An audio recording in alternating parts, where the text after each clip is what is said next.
José Luis, seguro que te acuerdas de una película de Ingmar Bergman, Fresas salvajes, Sí, que cuenta la historia de viejo profesor. un viejo profesor que le van a hacer doctor honoris causa y en el viaje rememora su vida. Sí. Estaba pensando que tú, que estás a punto de ingresar en la Real Academia Española de la Lengua, puede ser un momento estupendo también para hacer memoria de algunos momentos muy especiales de tu vida, sobre todo en relación con Zaragoza, que es tu ciudad. Y me estaba acordando de una anécdota que me comentaste hace poco, paseando por el Paseo de la Independencia, con Juan Domínguez La Sierra. Nos contaste algo que nos impresionó mucho, porque nos contabas que cerca de allí, cuando tú eras muy pequeñito, En la Plaza de Aragón. en la Plaza Aragón, ibas con tu madre de la mano y tendrías pues 6 o 7 años. Pues yo tendría 5 o 6 años. Y te pasó una cosa que no se te ha olvidado. Es que a mí no se me ha olvidado casi nada de lo que me pasó, porque yo entonces me fijaba mucho, más que ahora. Y esos recuerdos de esa época, anteriores a la guerra, y por supuesto los de la guerra, pues se te clavan, ¿no?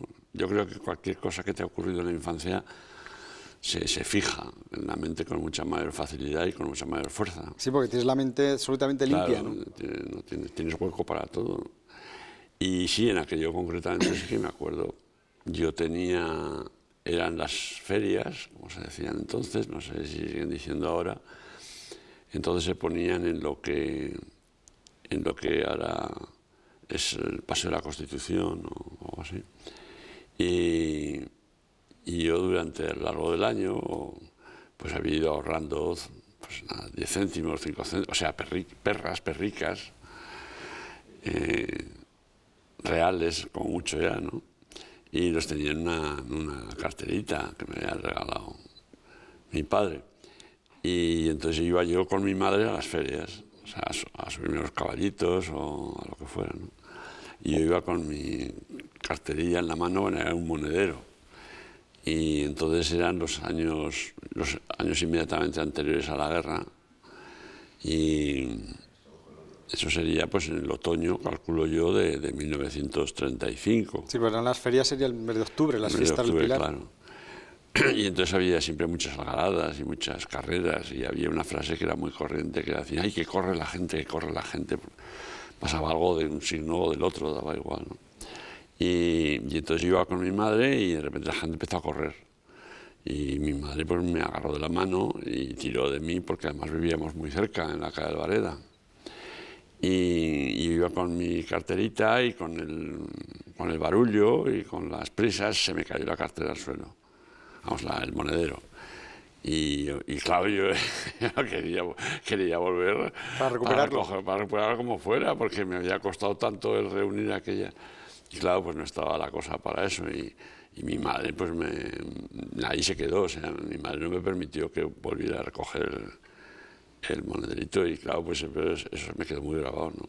Y te echaste a llorar como un... Supongo eso de no me acuerdo en cambio, pero supongo que sí. Si alguna vez me has contado una cosa bastante curiosa, que tú no puedes llorar. O sea, Sí, que lloraste muy poco. de niño, pero luego... siempre he llorado poco, sí. No sé, muchas veces por sentido del ridículo o por, no sé si... Yo no me considero frío de carácter, pero aparentemente esa dificultad para llorar. Para llorar, sí. También tienes un recuerdo muy nítido del día que estalló la Guerra Civil. Sí, perfectamente. Y yo me acuerdo de que mi madre me despertó, era julio, claro, una mañana temprano, y me sacó de la cama. Y aunque entonces no había conciencia de que aquello iba a ser una guerra, ni mucho menos, pero yo me acuerdo que mi madre utilizó la palabra. Dijo: estamos en guerra, hijo mío. Y que, insisto, no sé, todavía no se hablaba de guerra, ¿no? Y entonces me acuerdo que salí al mirador y recuerdo que en la casa de enfrente, yo vivía en la calle Alvareda, y la casa de enfrente era el gobierno militar. Y me acuerdo de que abrieron una ventana que debía ser de un cuarto de baño o así, pero era una ventana que daba a la calle. Y entonces una señora y un chico, no sé, de 14 años, o no sé cómo sería, pues me acuerdo que pegaron una bandera nacional por debajo de la ventana con maseta, como decíamos nosotros entonces, Y era la primera vez que, porque esa bandera era nueva para mí, porque entonces era la bandera, hasta entonces había sido la bandera republicana. Eso me acuerdo perfectamente. Sí. Tú siempre has sido un raro maravilloso, No, pero no tengo nada ni de raro, bueno, ya. y mucho menos de maravilloso. Yo estoy convencido de que sí, No. porque vamos a ver, no me digas que no es raro el que tú fueras hijo único de unos padres, que tu padre fuera republicano y que tu madre fuera monárquica Sí. y de derechas. Sí, pero los dos eran, cada uno eran en un sentido tibio. Quiero decir que mi padre no tenía carne de ningún partido ni de nada, y mi madre mucho menos, ¿no? Sí, pero tu padre te llevaba a los desfiles Sí, eso de sí, la sí, Segunda sí, República. sí. Y en mi casa no se hablaba de política. Es lo que te iba a decir, que cuando te llevaba a los desfiles de la República y volvíais a casa, no decíais a tu madre que habíais estado en un desfile. O sea, no hablabais Él no del lo asunto. decía, yo no sé si lo diría o no. Tampoco, es que aunque cada uno tenía ideas distintas, insisto que no eran ideas violentas ni apasionadas, ¿no? Y sobre todo había una educación muy, muy democrática, en el sentido de que ahí no se decía nada. De todos modos, has dicho o has deslizado algunas cosas muy interesantes. Que no se hablaba de política en tu casa. Se hablaba en unos términos mínimos o imprescindibles, pero nada más. ¿Y eso de alguna manera a ti te ha marcado? Sí, sí.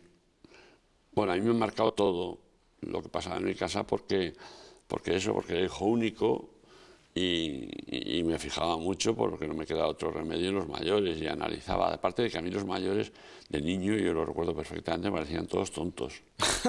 O sea, incluso empezando por mis padres, ¿no? A los que quería mucho, pero yo siempre... Qué bobada. Yo tenía un desprecio tremendo hacia los mayores. Y a veces, pues, yo recuerdo una vez que mi madre... se oyeron las músicas de los gigantes y cabezudos en las fiestas del Pilar. Y entonces, pues, mi madre dijo, ven, que vamos a ver los cabezudos y vamos a ver los gigantes. Y me llevó a la plaza pues eso, de Aragón, ¿no? Y la plaza de Paraíso era más bien que la de Aragón.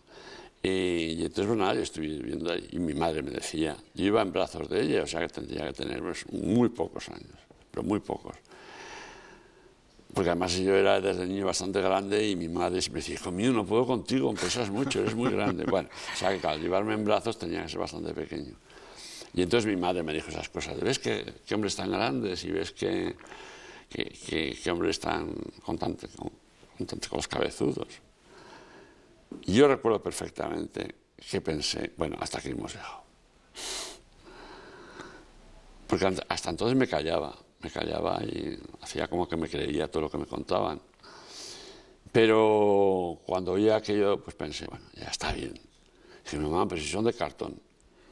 Y entonces cuando volvimos a casa, una hermana de mi madre que vivía con nosotros, una tía muy querida, pues le dijo, fíjate lo que me ha dicho, que eran de cartón, y tal, que son de cartón.